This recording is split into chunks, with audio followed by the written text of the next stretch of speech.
இப்போ வந்து காவேரி அழுதுட்டே வந்தாச்சு. வீட்டுக்கு வந்தோனே புது வீடு எல்லாருமே சுத்தி பார்த்துட்டு இருக்காங்க. அப்போ நெறைய பார்சல் வருது. பார்சல் காவேரி வீட்டுக்கு வந்த உடனே, "என்னடா பார்சல் இருக்கு. அதுக்குள்ள இப்ப தான் வீட்டுக்கு வரோம். அதுக்குள்ள பார்சல் பக்கத்து வீட்டுக்கு வந்த பார்சலா இருக்குமோ?" அப்படின்னு சொல்லி எல்லாருமே யோசிக்கிறாங்க. "இருங்க பார்க்குறேன்" அப்படின்னு சொல்லும்போது, அதுக்குள்ள கதவு தட்டுற சத்தம் கேட்குது. தொறந்து பார்த்தா விஜய் நிற்கிறாரு. விஜய பார்த்த உடனே ஒரு பக்கம் காவேரிக்கு உள்ளுக்குள்ள ரொம்ப சந்தோஷமா இருக்கு. அவ்வளோ ஹேப்பியா இருக்கு. இருந்தாலும் சாரதாவ பார்த்து பயப்படுறாங்க. உடனே ஹாய்" அப்படின்னு சொல்லும்போது சாரதா வராங்க. "என்ன? யாருங்க?" அப்படின்னோனே அவங்களுக்கு பார்த்தோன்னே ஒரே ஷாக்கிங். "என்ன உங்களுக்கு இப்ப என்ன வேணும்? யார் வேணும்?" அப்படின்னா, "ஹாய் அத்தை" அப்படின்னா, "அத்தையா? யாருக்கு யாருடா அத்தை?" அப்படின்னு சொல்லும்போது, "சரி, சரி சாரி ஆண்டி" அப்படின்னு சொல்லும்போது, "நீங்க வந்து இங்கே புதுசா வந்திருக்கீங்களா? நான் தான் இந்த மாதிரி ஆப்போசிட்ல தான் இருக்கேன். பக்கத்துல தான் இருக்கேன். பக்கத்து போர்ஷன்ல" அப்படின்னு சொன்னா, எல்லாருக்கும் ரொம்ப அதிர்ச்சி ஆகுது. "இவ எப்படி இங்க?" அப்படின்னு சொல்லிட்டு ரொம்பவே ஷாக்கிங் ஆகுறாங்க. ஸோ இன்னொரு பக்கம் பார்த்தீங்க அப்படின்னா, எல்லாருக்குமே ரொம்ப அதிர்ச்சி ஆகுது. பாட்டிக்கெல்லாம் அவ்வளோ அதிர்ச்சி ஆகுது.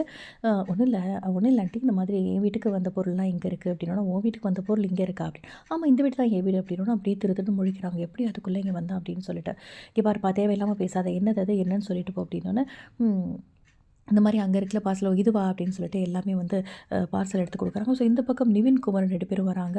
அ உடனே வந்த உடனே ஹாய் அப்படின்னோனே, "எதுக்கு தேவையில்லாம இங்க என்ன பிரச்சனை பண்றதுக்கு வந்திருக்க? இப்போ உனக்கு என்ன தான் வேணும்?" அப்படின்னு. "நான் பார்சல் வாங்க வந்தேன். எனக்கு எந்த பிரச்சனையும் கிடையாது" அப்படின்னோனே, "எப்படி இவனுக்கு இந்த இடம் தெரியும்? எப்படி வந்தான் இவன்?" அப்படின்னு சொல்லும்போது, நிவினும், குமரனும் மாறி மாறி இந்த மாதிரி பேசிட்டு இருக்காங்க. ஸோ இன்னொரு பக்கம் விஜய்க்கு அவ்வளோ சந்தோஷமா இருக்கு. காவேரிக்கு விஜய பார்த்தோன்னே அவ்வளோ ஹேப்பியா இருக்கு. ஸோ இந்த மாதிரி எது இந்த பொருள் தானே எடுத்துட்டு போ அப்படிங்கிற மாதிரி வீட்ல இருக்கும்போது சொல்லும்போது, இந்த பார்சல்லாம் எடுத்துட்டு இருக்காங்க. பாக்ஸ்லாம் நெறையா இருக்கிறதுனால, காவேரி எடுத்து கொடுக்கும்போது அவங்க அம்மா சாரதா, "காவேரி நீ வா" அப்படின்னோனே, "சாரிம்மா" அப்படின்ட்டு ஒதுங்குறாங்க. நான் வந்து திங்ஸ் என்னோட பொருள் கீழ விழுகுது அப்படின்னோனே, என்னோட பொண்டாட்டிக்கு தாங்கிக்க முடியல. அவ்வளோ பாசம் அப்படின்னு சொல்லிட்டு, எல்லா திங்ஸையுமே ஒரு பக்கம் வந்து விஜய் எடுத்துட்டு போறாரு. ஸோ இன்னொரு பக்கம் வந்து கிளம்பும்போதே விஜய் வந்து வீட்ல சொல்லிட்டு தான் வராரு. வரும்போது, "நான் காவேரியோட தான் கண்டிப்பா வருவேன். நான் காவேரி இருக்கிற இடத்துக்கு தான் போவேன்" அப்படின்னோனே, "என்னங்க இப்படி சொல்லிட்டு போறான்?" அப்படின்னு சொல்லிட்டு தாத்தாவும், பாட்டியும் பேசிக்கிறாங்க.